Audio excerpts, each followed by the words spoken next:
The Holy Gospel according to St. Mark, the 7th chapter.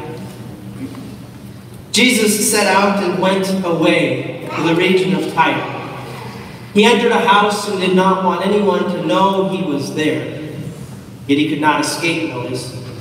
But a woman whose little daughter had an unclean spirit immediately heard about him. She came and bowed down at his feet. Now the woman was a Gentile of Syrophoenician origin. She begged him to cast the demon out of her daughter.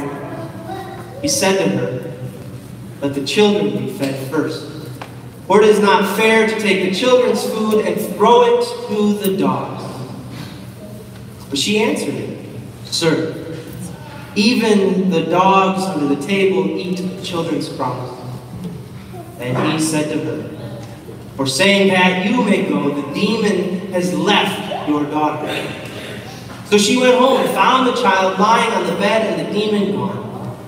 Then he returned from the region of Tyre and went by way of Sidon towards the Sea of Galilee, in the region of the Decapolis. They brought to him a deaf man who had an impediment in his speech, and they begged him to lay his hand on him. He took him aside in private, away from the crowd, and put his fingers into his ears, and he spat and touched his tongue. Then, looking up to heaven, he sighed and said to him, "Ephphatha," that is, "be open." And immediately his ears were opened, his tongue was released, and he spoke plainly. Then Jesus ordered them to tell no one. But the more he ordered them, the more zealously they proclaimed it. They were astounded beyond measure, saying, "He has done everything well. He even makes the deaf to hear and the mute to speak." The Gospel of the Lord. Praise to you, O Christ. You may be seated, and I invite any children who are here today. Kids, come on up. Come on up. We're going to chat for a little bit. All right? Come on up. Take a seat. Come on up. Take a seat. Good. We've got some kids here today. All right. You look very colorful outfit today. How are we doing? Come on up. All right. Okay. Good. Some new faces, some familiar faces. How are we all doing today? How many of you are now back in school? Right? School has started. Has it been a good first week back in school? Yes? Yeah. Has anybody, now, it hasn't been, we haven't had many days at school. Have you had anybody at school be mean to you yet this school year? Not yet? Good. That's a positive. Right? Have you ever had anybody be mean to you? Yeah? Have you ever had anybody mean to you that you thought, I know that person's not a mean person. Something's not right. Have you ever had that? Or someone, and it didn't have to be like awfully mean, maybe just kind of mean, but they did something where you thought, that's not who that person is. Have you ever had that? No? How about your parents? Okay? We'll pretend it's just us. We'll just pretend it's just us up here right now. Have your parents ever gotten maybe a little upset with you and you couldn't figure out why? Right? Maybe they overreacted. I have never had, so maybe not.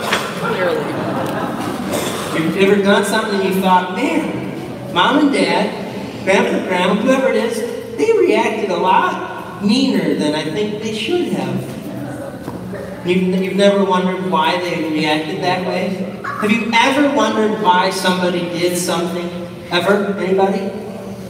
Have any of you ever wondered why someone has done something?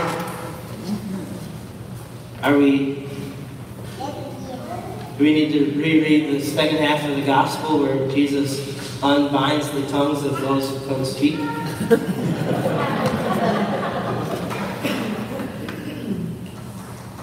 Do we need to take a nap? Yes, please. Some need it. Right? I mean, here, this is what I'm going to tell you to do then. I don't need your answers. Because life is going to happen, and you are going to find yourself in situations where someone is mean to you, and you know that someone isn't a mean person. It's going to happen, and you're going to think, wow, I thought they were my best friend. And here they are being mean to me. And you know what I want you to do when that happens? And if you haven't listened to anything else until right now, I want you to listen right now. Here's what I want you to do when someone who you don't think should be mean to you is mean to you. And it might be mom and dad when you get on their nerves later and they just want to watch the Packer game and you want to prolong bedtime, whatever it is. Because I know that's going to happen tonight. Whatever it is, when you find yourself wondering, wow, that person was extraordinarily mean, and I don't think I did anything that bad, I want you to say, what's going on? Can you do that? Repeat after me. What's going on? Right? Because you don't know. Maybe they're going through something. Maybe life has happened for them too. I know we think life only happens for us, but life happens for other people, and it shapes how they interact with us. And I want you to ask them when you're thinking, I know they don't really want to be that mean right now. I want you to say, hey, are you all right? You repeat after me, say, hey, are you all right? You say that and say, hey, are you all right? Because you might find out that they're going to say, no, actually, and then they're going to tell you. And you might change their mood. At least you will maybe get a better understanding about that. Because Jesus today, now, I want you all to sit down for this. Jesus today is mean to somebody. You believe it? Can you believe that? If I had told you right away when you came up here that I'm going to tell you a story about Jesus being mean to somebody, would you have walked away? Thinking, no way. Jesus isn't mean. Right? He's mean. We just heard the story of Jesus being mean to somebody. He called somebody a bad name. You believe that? And that somebody said, dude, I know this isn't you. She's like, I know that you are a better person than this. I know that you actually love me. And he says, you know, you're right. So I want you guys to remember, when someone's being mean to you, I want you to ask them if they're doing okay. If mom and dad snap at you later, say, you guys all right? Maybe just say, you guys just need a hug. They will love it. I promise you. That you will find your parents speechless. I know, hard to believe. You got it? So you guys gonna do that for me? Next time mom and dad might bark at you a little bit, I want you to say, are you doing all right? Do you need a hug? Okay? Got it? Do we understand? Are we gonna pray with me before we run back to our seats? Because I know you guys like being up here. So something going on? See what we're doing? You guys pray with me? Repeat after me. Dear God, we thank you for friends, family, and people. Some we've never met, but that you put into our lives. We thank you for your love that grounds us, that reminds us that we are supposed to love and remind others to love. Because God, we have an awesome God. That is you. You love us, and we love you. All God's children said together, Amen. Thanks for coming up. Hey, and I want you after the sermon, during the hymn, you're going to collect the well offering. But also on your way out of church today, I want you to tell mom and dad they need to sign you up, get you registered for faith formation here at church. Got it, kids? After the hymn, well offering, after church, sign up for the artist formerly known as Sunday School. Good? People of God, grace to you and peace from God and from our Lord and Savior Jesus Christ. Amen. So what is going on? Right?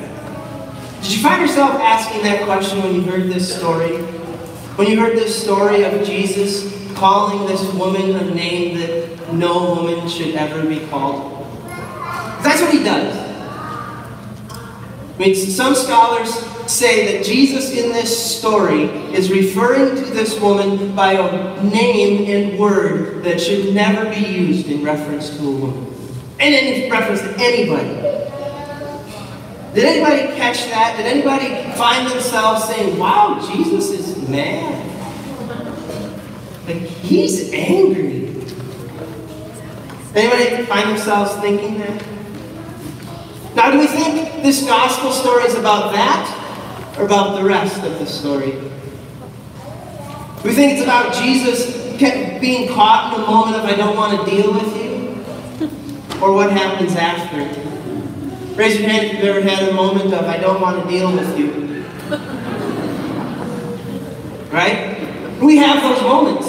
We have moments of, I just want to go to a place. I want to get away. We laughed during our Bible study on Wednesday. We said, so did he just because it says, he went away to Tyre, and he found a house and went into it. Right? That's how this gospel story started. We wondered out loud, is this a vacant home? Were the people out grocery shopping? He's like, good, nobody's home. I'm going to rest a little while. Oh, look, some porridge. This is too hot. This is too cold. This is just right. I need to take a seat. This chair is too hard. It's not Goldilocks. But Jesus, he says, I need to get away. And so he goes to the region of Tyre, and he comes to this home, and he sits down, but he quickly learns he can't escape. Jesus can't escape, and a woman comes to him. And she takes a position of one that I think to be one of the most humble positions there is. It's the position the visitors that come to the manger to see baby Jesus take when they arrive and see their new king. It's a position the guards at the cross take when they realize they've messed up. And this woman comes and she bows down at Jesus' feet. She bows down at Jesus' feet and says, you need to make my daughter better. And he says, woman, you dog. Wow. Didn't see that coming. Now, she could have gotten angry. She could have said, well, I caught this one on a bad day. She could have gotten mad and fought back. She could have let the anger inside her rise up. She could have let the fear of a sick child overcome her. Instead, she did let her faith take over. Said, no, I sought this man out because I heard what he can do, and I know he can make my daughter better. She tells him, you can call me a dog, whatever, I don't care. But even the dogs eat the crumbs that fall from the table. If you can just give me a crumb, that's all my daughter will need. Right? We think we need the whole feast. He says, if you just give me a crumb. She reminds Jesus that he is compassionate, that he is loving, that he goes about his ministry preaching love. She reminds Jesus of everything she's heard of him. She said, man, just give me a crumb. I don't need any more time. I'm not asking for you to take your day and go to her. Just tell me she's going to be okay. That's it. Tell me she's going to be okay. Woman, your faith. You are a woman of faith. Your daughter's well. She goes back and she finds her no longer in bed. She's better. The demon is gone from her. Now, there's another part of this story and reasoning why he may refer to her by a name that no one should ever be referred to. Remember, it says this Gentile woman of Syrophoenician origin. Yeah, they weren't supposed to talk. Jews and Gentiles, they weren't best friends. She didn't care. He did. Jesus did. He was still, in his mind, he was still like, I know, like, people have heard about me, but he's a Gentile. I can't talk to her. She says, I don't care. I don't care who I am. I don't care what you are. I don't care what they say about how we are supposed to interact. I need you right now. My daughter needs you right now. This woman is scared. This woman has a sick child, and she is fearing for her daughter's life. She's at the end of her rope.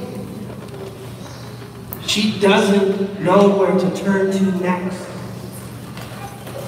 But she knows she's not going to let Jesus turn her away.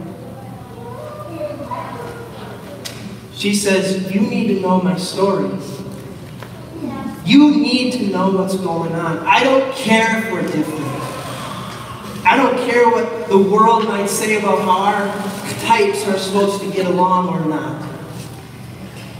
I care about what you can do. She reminds Jesus what he's about. She reminds Jesus that he is compassionate. He hears her story. He hears the story of a person that the world has said should not be with her. He hears the story. The story is demanding to be heard by him. Her story demands to be heard. Her story doesn't care. Some might not think it should be heard. But she knows she's worthy of God's love. She knows that Jesus can make her daughter well. There's no difference that can keep her from that. That's only the first half of the story. What happens after that? Jesus goes to the Decapolis, swarming with Gentiles. He starts doing work. He starts healing people. Gentiles, the ones that the world would say he shouldn't be talking to because they're different. But he's heard her story. Her story has changed him. The next time he encounters a Gentile, he doesn't call him a dog. He calls him love. He says, you are God's. You will be made well. Weird that he shows that by spitting and touching the guy's tongue. But he makes him well. This is a story of this woman's faith. This is the story of a woman that the main character in the story thinks has no place with him.